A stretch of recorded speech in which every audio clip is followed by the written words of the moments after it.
Shalom, bien-aimés dans le Seigneur, nous vous saluons dans le nom précieux et glorieux de notre Seigneur Jésus. Nous sommes dans la joie de pouvoir réellement nous retrouver et nous sommes dans la joie de pouvoir réellement partager la parole du Seigneur. Que l'Éternel, votre Dieu, vous soit très favorable, que l'Éternel vous bénisse, que l'Éternel puisse vous accorder toutes les bonnes choses. Nous nous excusons pour ce petit retard et nous pensons que l'Éternel pourra réellement nous permettre d'être réellement ensemble, qui va pouvoir nous permettre de pouvoir réellement partager la parole du Seigneur. Voilà. Nous sommes dans la joie de pouvoir réellement retrouver chacun de vous. Nous sommes dans la joie de pouvoir réellement partager ce moment. Nous sommes dans la joie de pouvoir réellement élever le nom du Seigneur ensemble.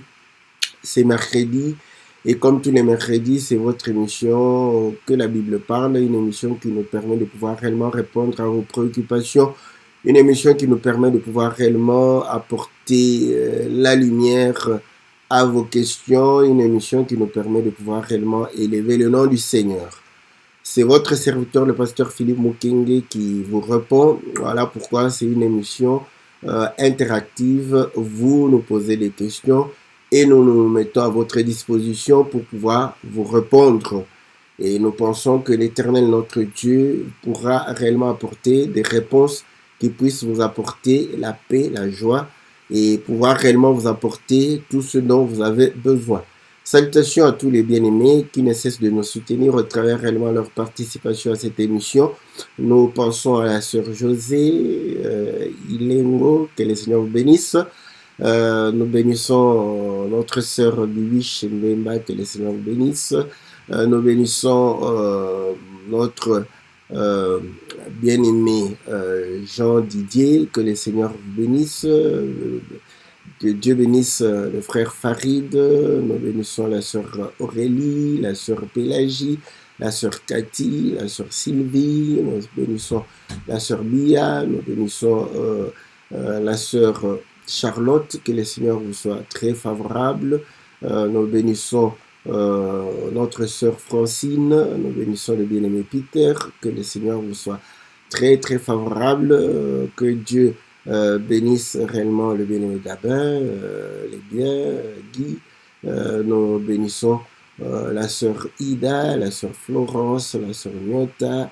Nous bénissons tous ceux qui nous soutiennent au travers réellement cette émission.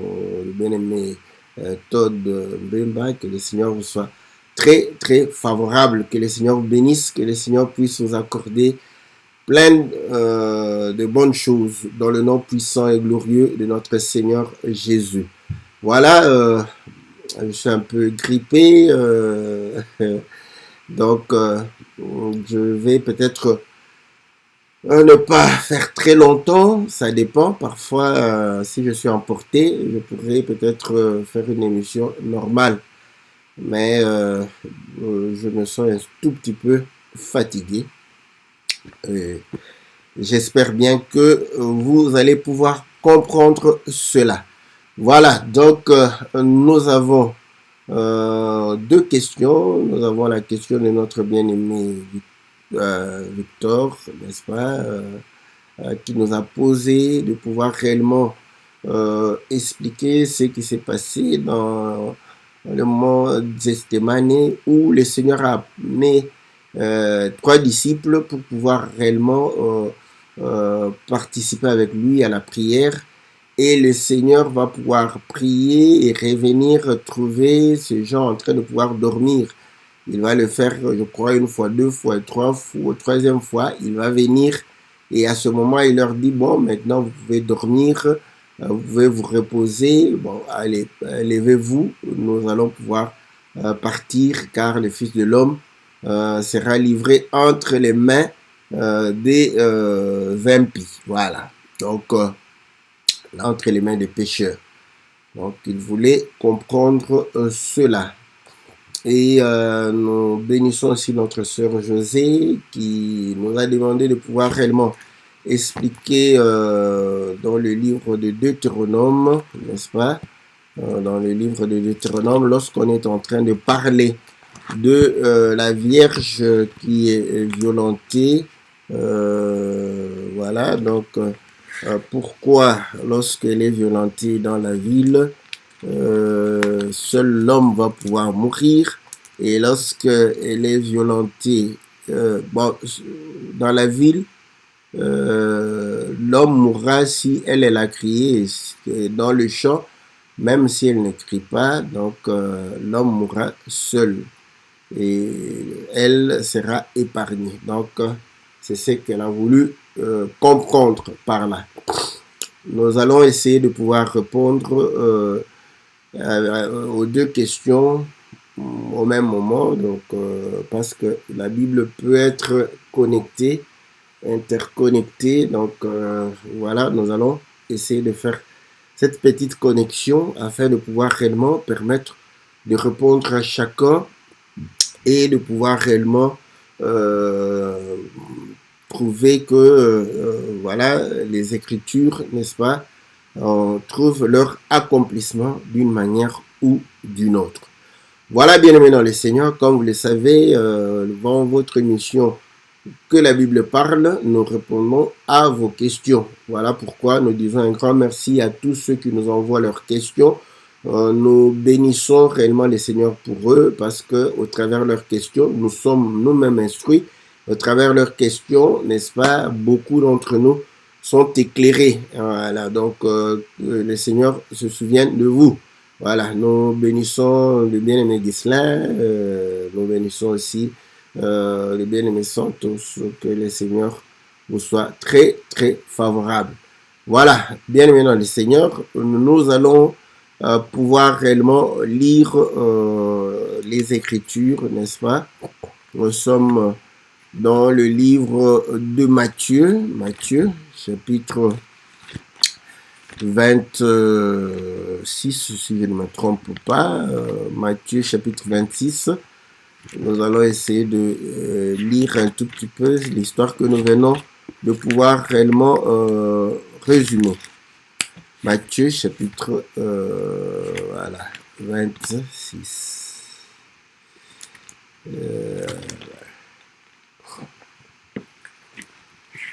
Ok.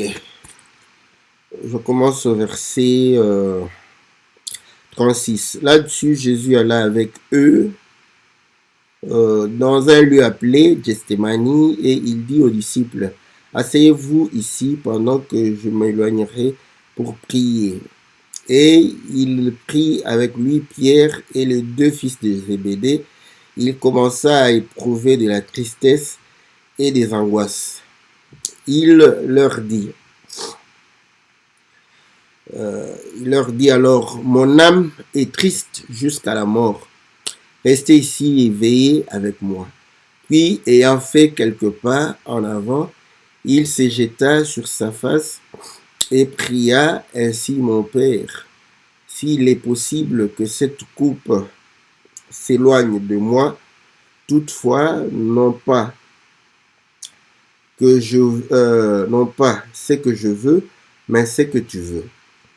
Il vint vers les disciples et il trouva endormi. Il dit à Pierre, vous n'avez donc pas pu veiller 1 heure avec moi. Veillez et priez afin que vous ne tombiez pas dans la tentation. L'esprit est bien disposé, mais la chair est faible. Il s'éloigna une fois encore et pria aussi, ainsi mon Dieu, s'il n'est pas possible que cette coupe s'éloigne sans que je la boive, que ta volonté soit faite. Il rêva et les trouva encore endormis car leurs yeux étaient apaisantis. Il les quitta et il s'éloigna et il pria pour la 3e fois, répétant les mêmes paroles. Puis il alla vers ses disciples et leur dit, vous dormez maintenant, vous vous reposez. Voici l'heure est proche et le Fils de l'homme est livré aux mains des pécheurs. Levez-vous, allons, voici celui qui me livre s'approche. Donc voilà ce que nous avons lu comme écriture. Vous allez comprendre que le Seigneur va pouvoir amener ses disciples, il va pouvoir réellement leur apporter, amener, ah, voilà. Donc, il va les amener au mont Gethsémani et là, il va pouvoir réellement prier. Il va pouvoir les laisser et s'éloigner. Je crois si nous lisons le livre de Luc ou Marc, ça sera léger, n'est-ce pas, d'une pierre, n'est-ce pas. Donc, quand on jette une pierre, vous allez voir que le parcours de la pierre fait un arc. Vous voyez, donc ça s'élève et puis ça atteint et puis ça descend.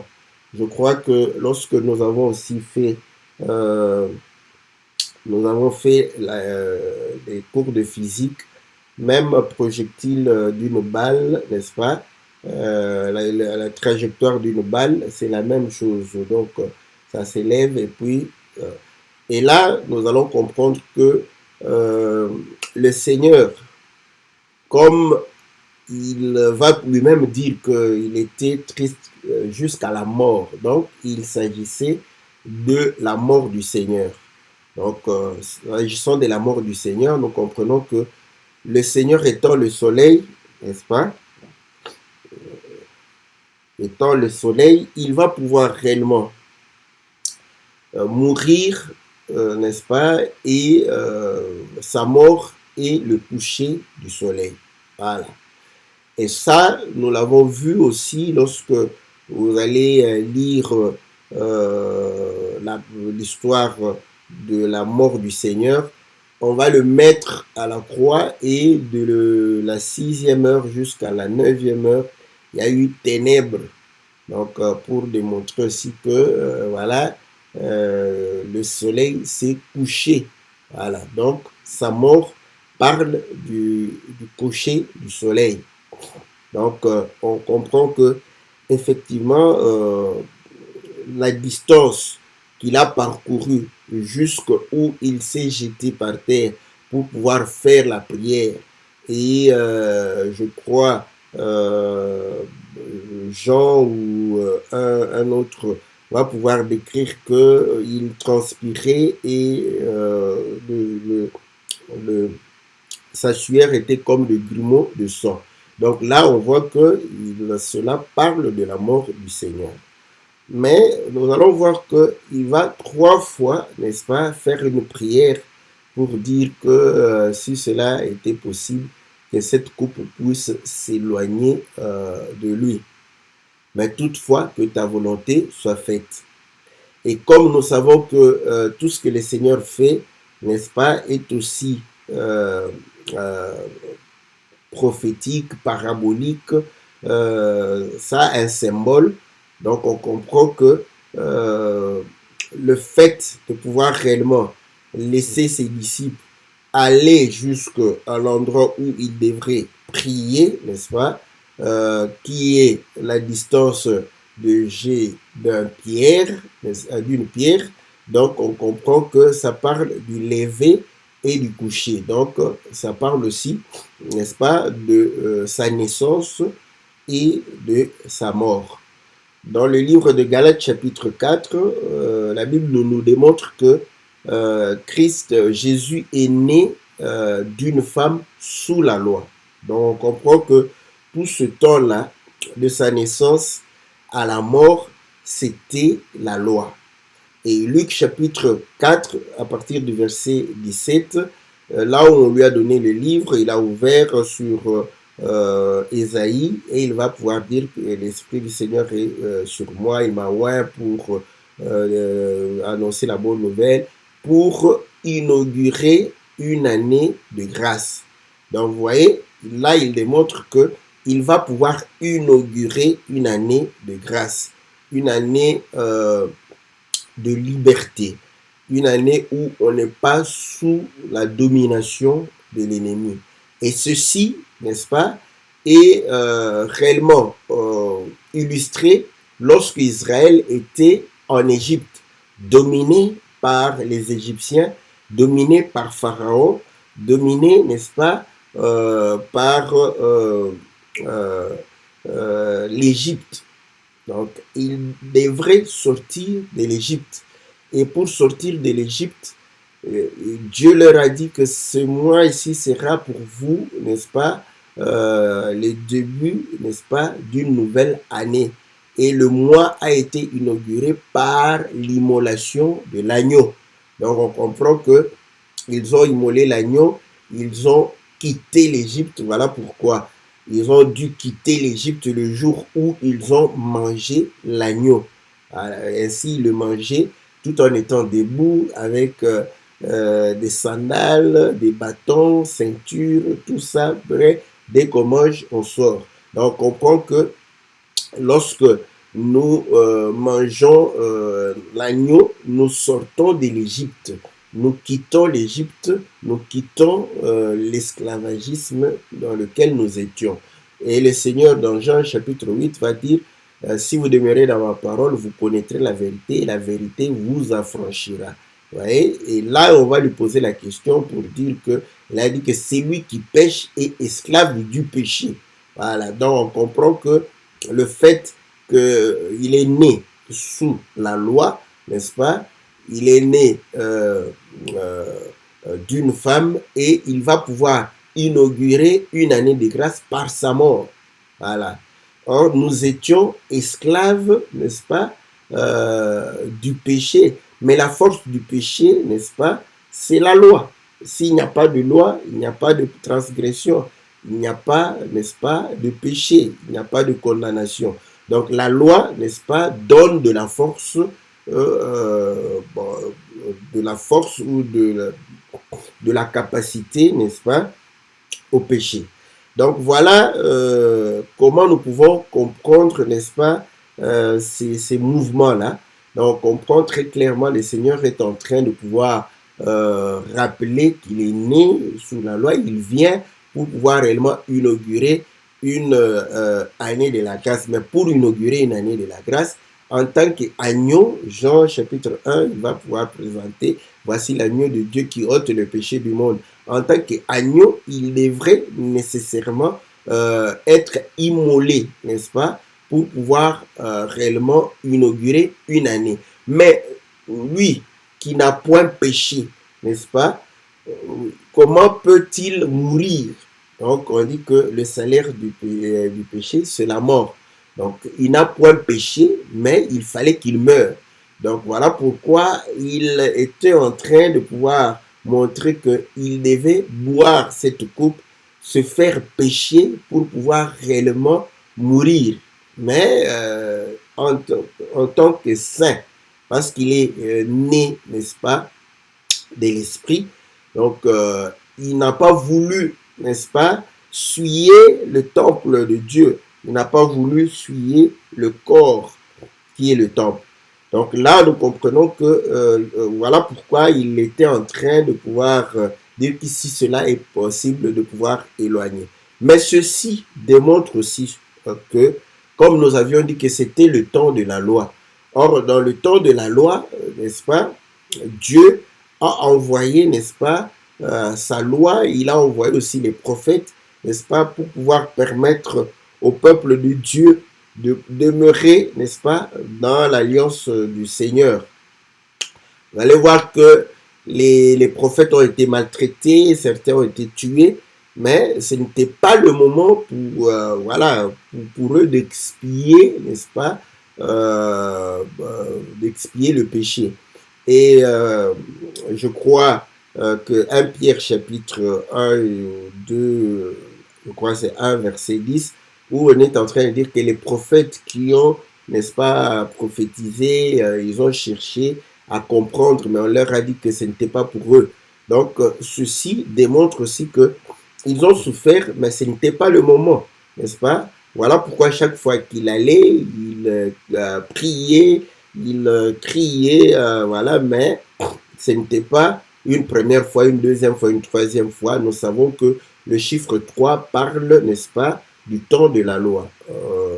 Ça, je vais pouvoir le répéter. Moïse est venu, il a dit, laisse aller le peuple. 3 jours après, nous allons célébrer, n'est-ce pas, l'Éternel.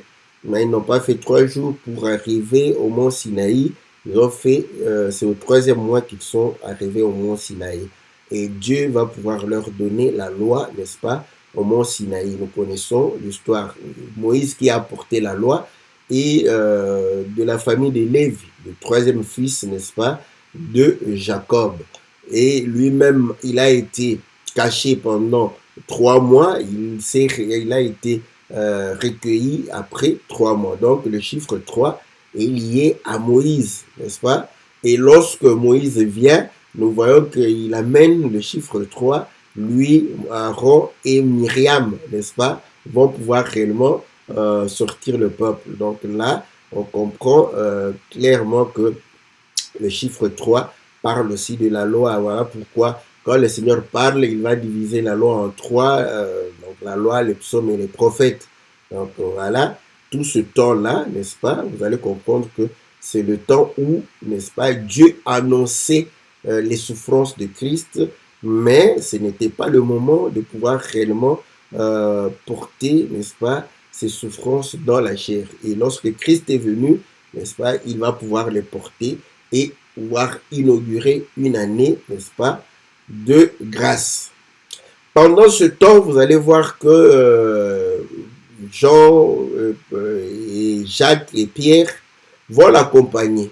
Mais arrivés là-bas, ils vont commencer à dormir. Ils ne vont pas pouvoir réellement permettre de prier avec lui 1 heure. C'est tout à fait normal. Par rapport à 1 heure, vous allez voir que le Seigneur dans Jean chapitre 5, il va pouvoir dire que Jean, n'est-ce pas, rend témoignage de lui. Jean était une lumière, une lampe. Et il va dire qu'ils n'ont pas voulu, n'est-ce pas, voilà, être marché, n'est-ce pas, à la lumière de Jean, donc, je crois pendant 1 heure, n'est-ce pas. Vous allez voir que ceci, n'est-ce pas, démontre que ils n'ont pas su, n'est-ce pas, accomplir ce dont le Seigneur les a appelés.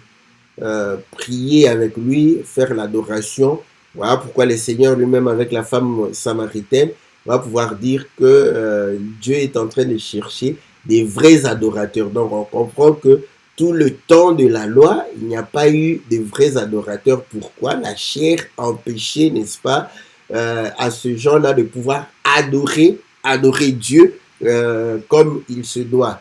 Donc voilà pourquoi il dit que Dieu cherche les vrais adorateurs, ceux qui l'adoreront en esprit et en vérité. Voilà, donc la chair n'a pas de place, mais c'est question d'esprit, n'est-ce pas? Voilà pourquoi l'Écriture vient dire que lorsque nous prions, nous ne savons pas quoi dire, mais l'Esprit, le Saint-Esprit nous aide à pouvoir dire des choses que parfois nous ne savons pas exprimer, mais pour pouvoir véritablement faire une adoration que Dieu est en train de pouvoir agréer. Voilà.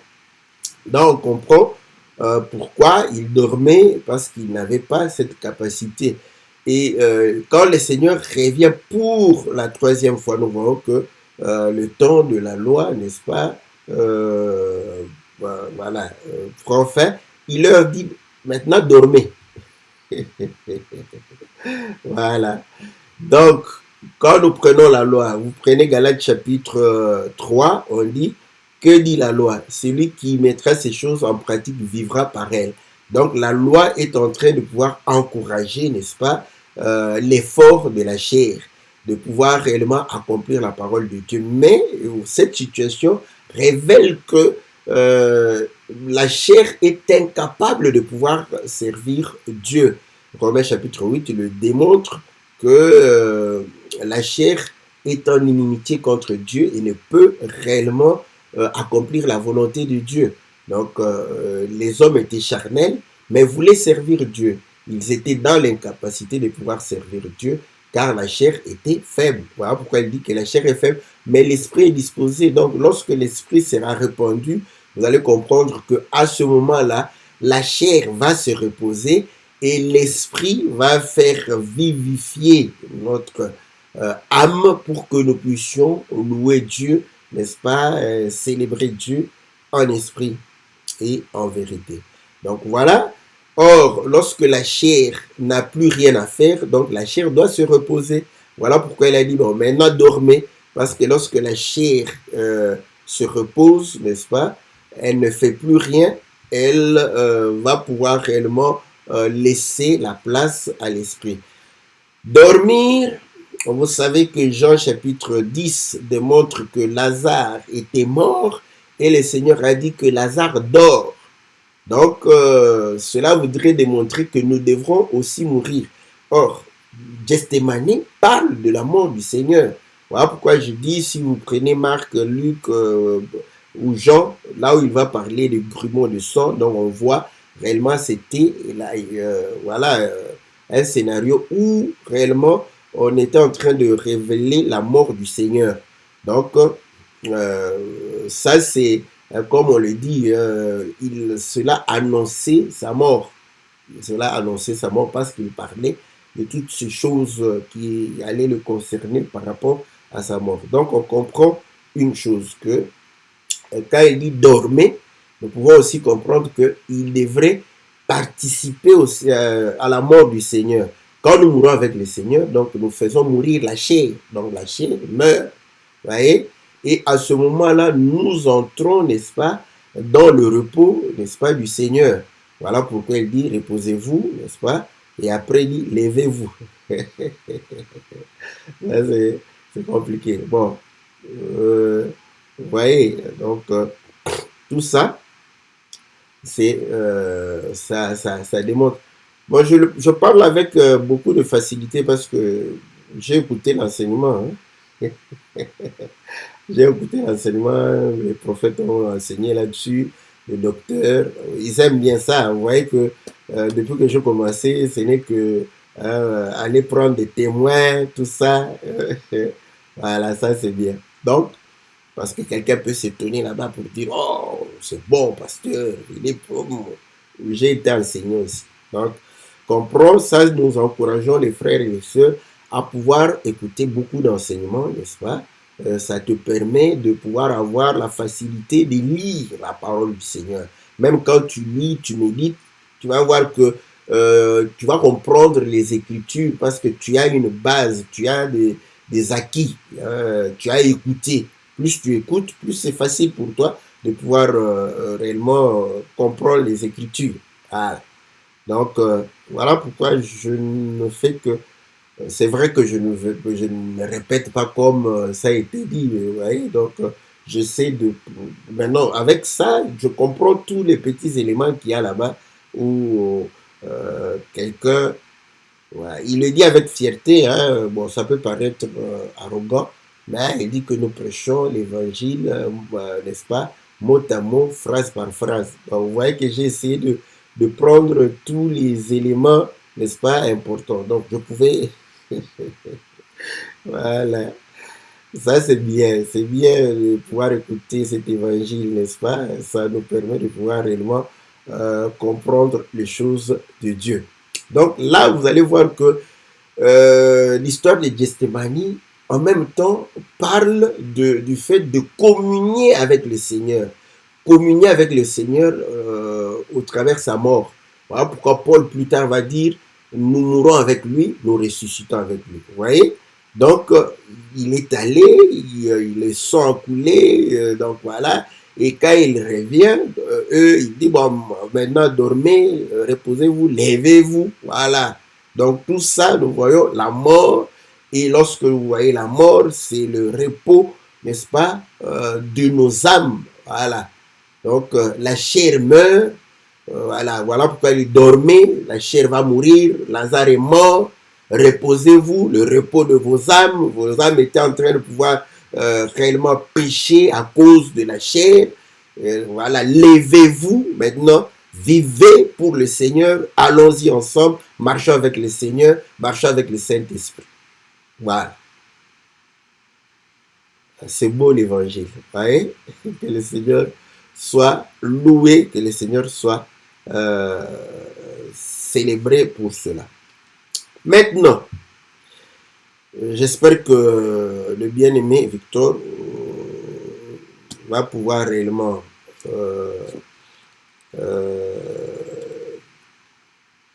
être satisfait par rapport à cela.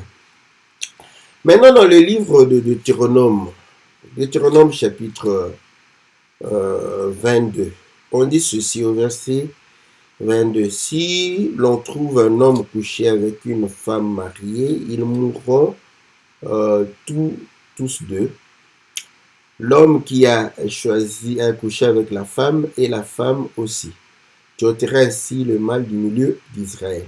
Verset 23. Si une jeune fille vierge est fiancée et qu'un homme la rencontre dans la ville et couche avec elle, vous les amènerez tous deux à la porte de la ville.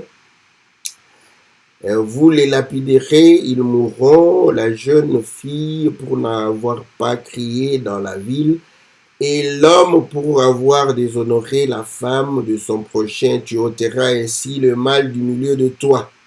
Mais si c'est dans les champs que cet homme rencontre la jeune fille, la jeune femme fiancée, lui fait violence et couche avec elle, l'homme qui aura couché avec elle sera seul puni de mort.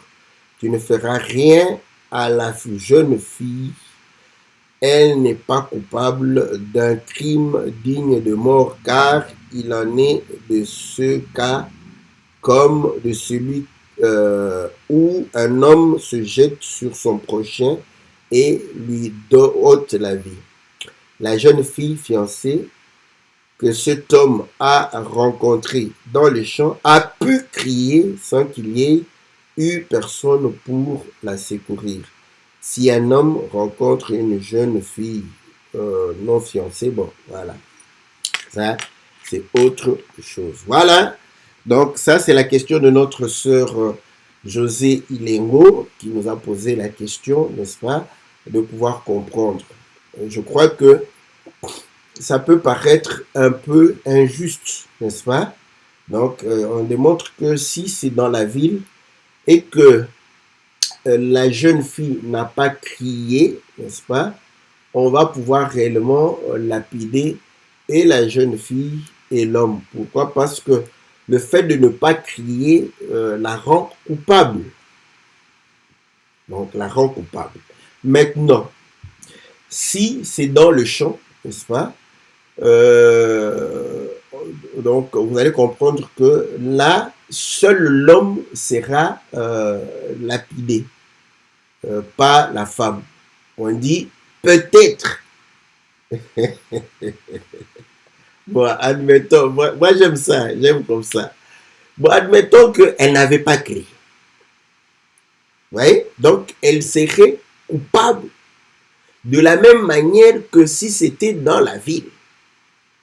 Mais là-bas, on dit le fait que c'est dans les champs, qu'elle crie ou pas, elle ne sera pas lapidée, mais seul l'homme sera lapidé et on ne pourra pas, n'est-ce pas, la faire mourir.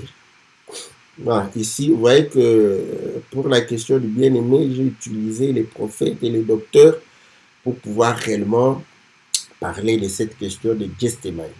Et ici, je vais revenir dans ma chambre, n'est-ce pas, pastorale. Vous allez voir que ici, c'est une violence sexuelle, n'est-ce pas? Et aujourd'hui, c'est ce qu'on appelle harcèlement sexuel. Voilà. Donc, vous allez voir que le monde aujourd'hui, le monde, voyez, le monde condamne les hommes. Le monde occidental condamne les hommes. À ce moment, je comprends qu'ils ont pris, ils se sont dit que voilà, donc, elle n'avait pas la possibilité de pouvoir crier, ou elle pouvait crier, personne ne pouvait l'entendre. Voilà. Pourquoi? Parce que vous êtes PDG ou directeur, ou vous êtes chef direct d'une femme, et voilà, vous êtes en train de pouvoir réellement l'harceler sexuellement. Donc, elle se dit, si elle ne pas raconter, soit au chef supérieur, peut-être que vous vous entendez, donc entre elle et son chef, qui va-t-on vouloir sacrifier? Généralement, vous allez comprendre que les cadres sont difficiles à pouvoir être recrutés, surtout que si c'est un bon cadre, hein, vous voyez, j'aime comme ça, j'aime la parole aujourd'hui, vous voyez, je suis en train de parler de ça, mais d'actualiser. Donc, si c'est quelqu'un qui rapporte, n'est-ce pas, beaucoup de contrats ou est très efficace dans son travail, même si tu dis la vérité, on peut accepter de vous sacrifier pour dire que bon, ok, on vous éloigne, soit on résigne votre contrat de telle sorte que voilà, on vous épargne d'être être harcelé sexuellement. Voilà, harcèlement sexuel. Voilà. Donc, vous allez comprendre que maintenant, les femmes ont généralement n'ont pas la possibilité de pouvoir crier. Ça se passe aussi dans les foyers, dans les familles. Vous avez votre petite sœur à la maison et le monsieur jette un regard sur la petite sœur, commence à vouloir coucher avec elle. Vous voyez, la grande sœur, la petite sœur est dans l'embarras.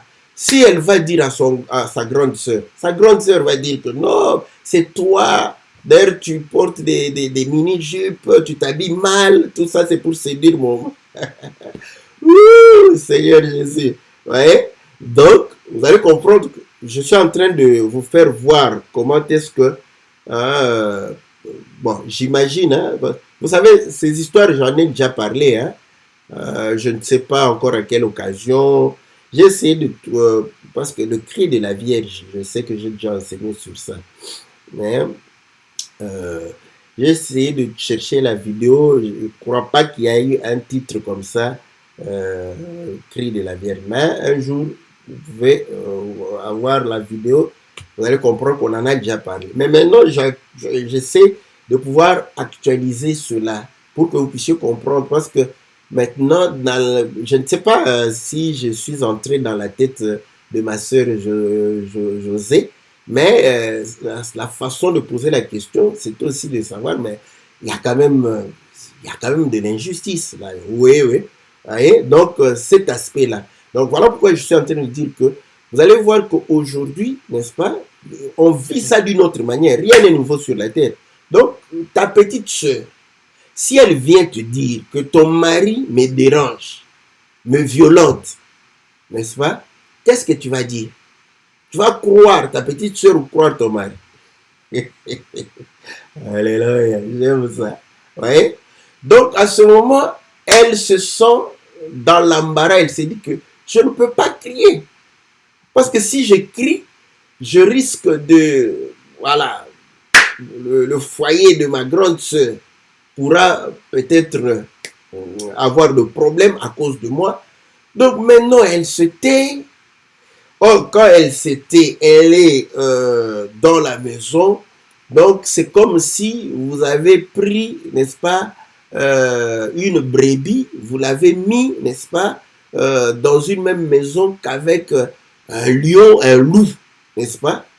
Bon, on finira par bouffer la brebis. Voilà. Donc, vous comprenez qu'on finira par bouffer la brebis. Donc, vous voyez que ce sont des situations où la Bible a dû dire, voilà pourquoi les hommes naturels, voilà, charnels, eux, donnent raison à la femme. Vous avez vu les grands cinéastes, n'est-ce pas? Je ne sais pas comment, les metteurs en scène. Comment on les a accusés par les femmes pour dire que pour avoir un rôle, ces femmes étaient obligées de coucher avec eux. C'est sur parole, hein. Il n'y a pas de preuve. Pourquoi on a cru les femmes? Pourquoi on les a cru? Vous avez compris? On les a cru parce que c'est comme dans les champs, vous voyez? Donc on dit que voilà, elle pouvait crier, mais qui allait l'écouter? Qui allait pouvoir la secourir? Qui pouvait venir à son secours? Personne.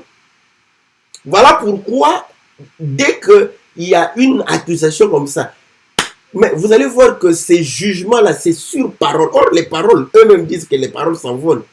Donc les paroles ne sont pas des preuves, c'est parole contre parole. Hein? Voilà pourquoi vous allez comprendre que nous les Africains, nous avons du mal à comprendre cette situation. Pourquoi? Parce que nous nous disons que mais, si tu as couché une fois avec le monsieur, une deuxième fois, une troisième, c'est que toi aussi tu voulais. Oh, que Dieu soit loué. Vous voyez, les Européens, eux, ils disent que non, même si c'est 10 fois, même si c'était régulièrement, mais parce qu'il y a eu cette pression du fait que vous avez le pouvoir et que vous avez cédé, n'est-ce pas, ce pouvoir par rapport, n'est-ce pas, au fait de coucher avec la fille, la femme. Donc, c'est vous qui êtes fautif. Mais nous, les Africains, parfois, on se dit, mais non, c'est pas correct. Tu vas une fois, deux fois, trois fois. Donc, c'est que toi aussi, quand tu y vas là-bas, tu sais que, vous voyez, donc nous nous condamnons aussi. Donc, nous préférons condamner les deux. Pour nous, cette situation, c'est comme si la Vierge était violentée dans la ville, n'est-ce pas? Comme elle n'a pas crié, donc, et l'homme et la femme, tous deux condamnables. Mais les Occidentaux, eux, ils trouvent que l'abus de pouvoir, c'est-à-dire nous condamnons, n'est-ce pas, celui qui a le pouvoir, parce que la femme ne pouvait pas crier, parce qu'elle subit des pressions. Vous voyez, d'où c'est comme une femme qui est violentée dans le champ. Vous voyez, les hommes jugent les Africains autrement, les Occidentaux. Bon, chacun a raison, hein? Chacun a raison, parce que c'est vrai que si c'est une fois, on peut comprendre. Une deuxième fois, bah, c'est que vous aussi, vous avez participé. Une troisième fois. Donc là, la première fois, je ne te condamne pas. Tu es dans les champs. La deuxième fois, tu es dans la ville. Tu es aussi condamnable que l'homme. Voilà. Donc, on comprend que ça arrivait, le Seigneur a donné des lois comme ça pour protéger, n'est-ce pas, les femmes. Mais écoutez, dans la ville, il faudrait que la femme crie. Donc, selon ces écritures, si ça se passe dans la ville, la femme crie, il doit y avoir du secours. Bon, c'est là où nous disons, si nous faisons copier-coller, en Afrique du Sud, apparemment, on viole beaucoup de femmes. C'est où? Dans les villes que ça se passe. Donc, vous croyez que ces femmes ne crient pas. Parfois, elles crient. Donc, vous allez comprendre que c'est là où nous disons que c'est vrai que à leur époque, ils pouvaient vivre ces choses. Mais aujourd'hui, c'est difficile de faire copier-coller. Parce que les viols se passent dans des grandes villes. Vous allez comprendre que les femmes sont violées dans des grandes villes. Donc, elle peut crier, mais personne. Parfois, les gens entendent, mais comme c'est la nuit, ils ne veulent même pas sortir pour venir la secourir. Et c'est là où nous disons que ces écritures, si nous voulons les appliquer aujourd'hui, nous aurons des difficultés, n'est-ce pas? Donc, de voir que comment justifier que les femmes sont violées dans des villes. Et c'est là où nous disons que c'est que Dieu avait quelque chose, n'est-ce pas, qu'il voulait nous communiquer. Ah, voilà. À ce moment-là, vous voyez que si nous voulons comprendre ce que Dieu voulait nous communiquer, nous allons dire, mais dans quelle ville où, quand tu cries, tu auras du secours. Si tu ne cries pas, tu es condamnable. Voilà. Il y a une ville que Dieu considère dans la Bible, vous le savez, n'est-ce pas? La Jérusalem, la cité du Dieu vivant, la cité du grand roi, n'est-ce pas? Là où David règne. Là-bas, si tu cries, on va te secourir nécessairement. Ah. Or, la Jérusalem, n'est-ce pas, parle de notre mère, de l'Église. Voilà, l'Église et la Jérusalem. Voilà pourquoi nous disons, n'est-ce pas, que quand on est dans l'Église, n'est-ce pas, lorsqu'on est violenté par là, nous comprenons que l'ennemi qui nous violente, il faut crier, il faut dénoncer. Voilà. Quand on dénonce, quand on confesse, quand on dénonce le mal, Dieu nous délivre de ce mal. Voilà. Cependant, quand on se tait, on est coupable. On sera condamné avec le diable qui nous fait du mal. Pas seulement le diable qui sera condamné ou est déjà condamné, mais nous aussi qui faisons le mal avec le diable, nous serons condamnés parce que nous n'avons pas dénoncé, nous n'avons pas crié. Or, le diable, c'est un esprit qui a besoin de corps. Je parle de l'Église, hein, descendant. Voilà pourquoi l'Écriture dit que le diable se déguise en ange de lumière et ses serviteurs en serviteurs de Christ, n'est-ce pas? Ah. Et là, vous allez comprendre pourquoi aujourd'hui les serviteurs supposés de Christ, ce sont les mangeurs de brebis. Oh Seigneur Jésus. Oui. Donc, ce sont des loups dans une bergerie. Mais voilà pourquoi ils ne veulent plus aller dans la forêt, n'est-ce pas? Ils restent dans la bergerie parce que là, les proies sont faciles. Vous voyez? Les proies sont faciles. Et vous allez comprendre que c'est là où je dis, dans notre raisonnement africain, nous avons toujours condamné les sœurs. Vous allez voir que quelqu'un va dire, oh non, vous voyez, nous les serviteurs de Dieu, nous sommes vraiment tentés. Le diable nous envoie ces émissaires de l'enfer. Oh papa, papa, oui? C'est trop facile, c'était trop facile. Nous y avons cru, mais moi maintenant je n'y crois plus. C'est là où je dis, ah les gens me disent, ah depuis que tu es en Europe, tu es, oui, j'accepte ça. J'accepte d'être influencé par le comportement européen parce que je trouve que ce comportement est juste. Comment nous devons condamner une sœur pendant que le pasteur ou le conducteur a du pouvoir? Vous voyez? Quand elle dénonce, directement, on va dire que non, c'est elle. D'ailleurs, vous ne voyez pas qu'elle porte des habits sexy. Quand elle vient, elle se met devant moi là-bas, elle ouvre ses jambes.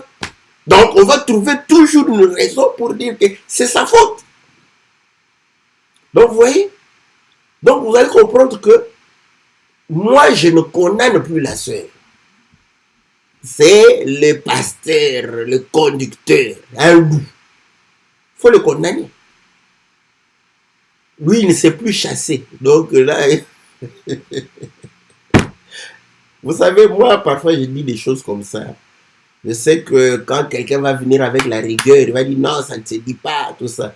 Mais en tout cas, le moindre mal serré va chasser dans la forêt. Va chercher les femmes qui n'ont pas cru. Va tuer un loup. Un loup, c'est un animal sauvage. Va chez les animaux sauvages. Va là-bas, va chasser là-bas, dans la forêt, ceux qui sont dans la forêt. Laisse nos sœurs tranquilles. Ce sont des animaux sauvages fatigués. Ils ne savent plus chasser là-bas. Ils trouvent la proie facile à l'église. Donc, vous comprenez que c'est ça, c'est que nous disons que maintenant, dans cette situation, nous avons toujours cru. Et on envoyait les hommes de Dieu. Mais toi, l'homme de Dieu, tu n'as pas su chasser. Parce qu'on a dit que tu chasseras les démons. Tu chasses les démons, tu chasses, tu délivres les gens de la sorcellerie. Mais l'esprit d'impudicité, tu n'as pas su chasser cela. Non, tu n'as pas su. Tu n'as pas su chasser. Mais tu chasses des démons méchants, des esprits méchants. Tu les chasses, sauf l'esprit d'impudicité. Le diable lui-même, tu les résistes, il fuit loin de toi. Vous voyez? Donc, ça, c'est pour... Vous voyez que ici, je suis revenu dans ma chambre pour le pasteur. J'aime le pastorat, c'est vraiment bien. Donc, vous voyez que ça, c'est fini d'entendre. Moi, quand j'entends un homme de Dieu dire que non, j'ai été tenté, ce sont les émissaires du diable, je ne crois plus. Je ne crois plus. Je ne crois plus à cela. Voilà. Donc, vous allez comprendre que nous demandons à nos sœurs de dénoncer. Voilà pourquoi l'Écriture dit, si vous ne dénoncez pas. Parce que vous dites que mais si je le fais, personne ne va me croire. Il faut le faire. Parce qu'on est dans la ville, on est dans l'église. Il faut le faire. Quelqu'un pourra te croire. Si les conducteurs sont tous, n'est-ce pas, des loups, au moins les brebis vont te croire.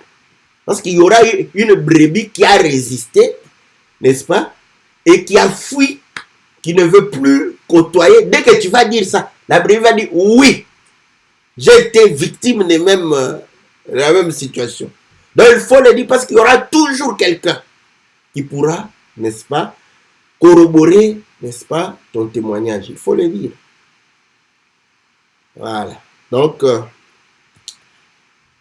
bon, ça, on s'est exhorté. Maintenant, parlons un peu. Aïe, vous voyez, j'ai oublié même que j'étais malade. J'aime la parole du Seigneur. Voilà, la parole de Dieu, c'est bon. Bon, maintenant, parlons de Jésus. Nous avons parlé de nous, n'est-ce pas? Donc, pour dire qu'il faut dénoncer, n'est-ce pas, tous les mauvais comportements. Mais parlons de Jésus. Quand nous parlons de Jésus, vous allez comprendre que nous, en tant que voilà, vierge fiancée à Christ, n'est-ce pas? Vous allez comprendre que dans l'Église, nous devons dénoncer toutes sortes de violences. Et là, vous allez comprendre aussi que la parole de Dieu est une sémence. Voyez? C'est comme ça que lorsque un prédicateur apporte une sémence qui n'est pas la sémence de Christ, il faut crier. Il faut crier. Il faut dire, oh, on ne va pas manger ça. Donc, franchement, c'est du viol. Hein? Voilà, c'est du viol spirituel. On est en train de vous violer spirituellement. Il va avoir quelqu'un comme ça, on est en train de le violer. Et ce n'est pas mon problème. C'est son problème avec son Dieu. Mais elle sait qu'on est en train de la violer parce que ces paroles-là, ce ne sont pas les paroles de Christ. Elle le sait. Mais elle dit, mais je ne viens pas pour lui. Donc, complice. Elle ne veut pas crier. Elle ne veut pas, n'est-ce pas, dénoncer. Mais les vierges fiancées à Christ dénoncent tout ce qui n'est pas parole, dénonce tout ce qui n'est pas enseignement de Christ, dénonce tout ce qui est pensée de l'homme. Voilà. Pourquoi nous le faisons? Vous allez voir que le Seigneur, n'est-ce pas, au mont Gethsémani, il a crié. Pourquoi? Parce qu'il devrait se faire pécher. Non, moi je suis vierge. Bon. Je ne vais pas faire toutes les démonstrations pour ressortir le Seigneur comme une femme.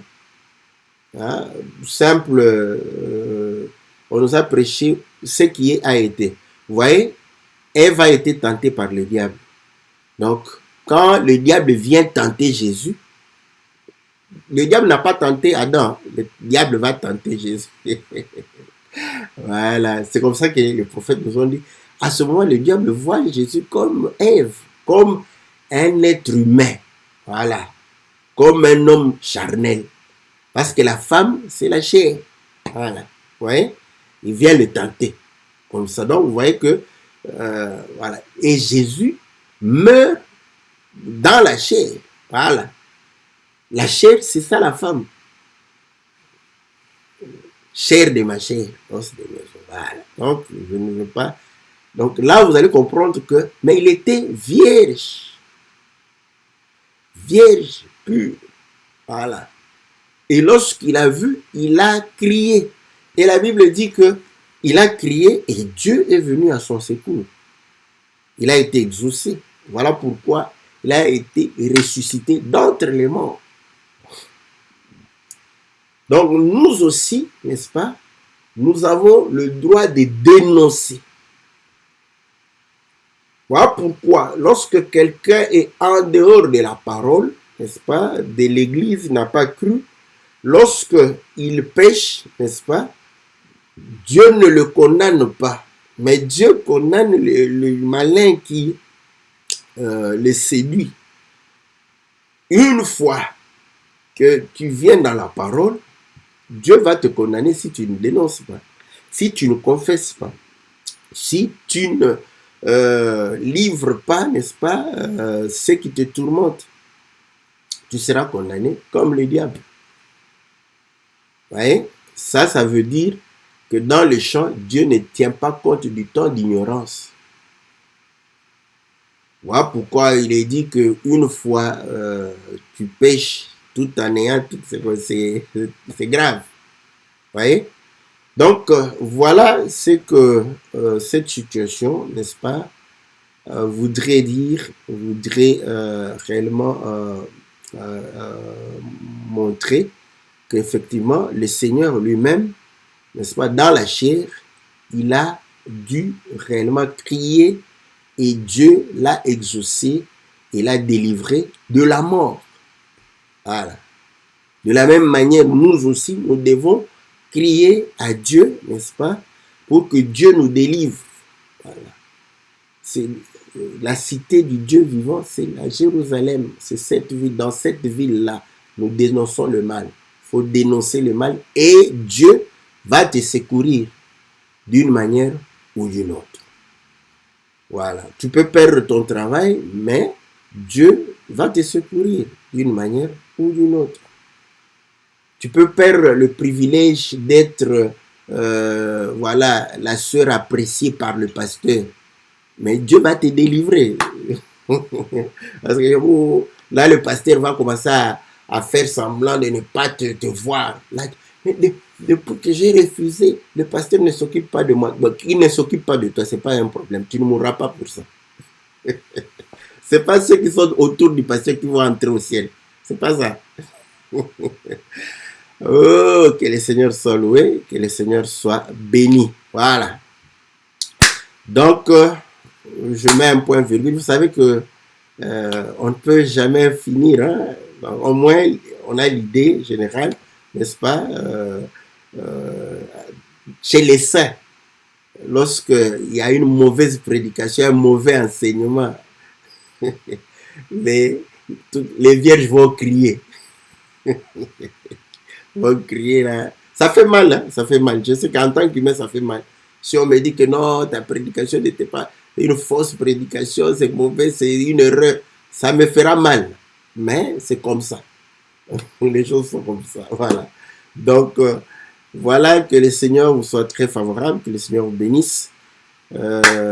Posez vos questions, ça nous permet de pouvoir nous édifier les uns les autres et ça nous permet de pouvoir réellement apporter de la lumière. Que le Seigneur vous soit très favorable. On se retrouve le mercredi prochain pour l'émission que la Bible parle. Et on va se retrouver lundi pour louer l'Éternel.